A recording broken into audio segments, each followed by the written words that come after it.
Nu skal jeg fortælle dig et lille eventyr som...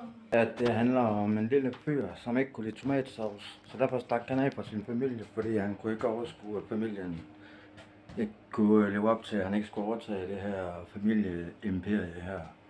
Så efter et par dage, han var på lidt rundt derude i den der skide verden her, så fik han en åbenbaring. Efter selvfølgelig, han havde mødt to tilfældige brødre.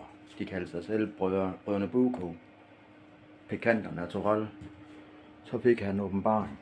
Hvorfor dog bruge tomatsauce, når man bare kan bruge pikantost eller naturalost? Så det måtte være helt enkelt, kunne han, og så bare begyndte han nok at spare også bare fylde noget fyld på.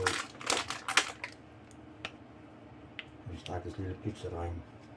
Nu havde han håbet om, at han kunne vende tilbage til sit familieimperium med endnu bedre idéer end familien selv.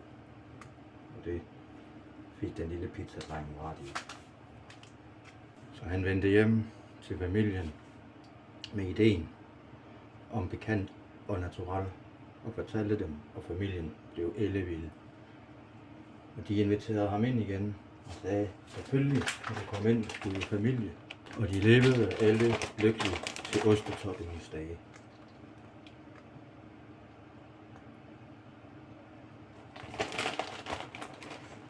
Da da da da di da da da.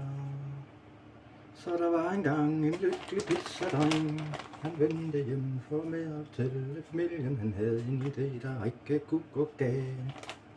Så det kom jo til at gå godt for den lille pizzafamilie. Pointen i den lille pizza, man gerne vil fortælle jer, er bare, at der er altid noget, man kan gøre.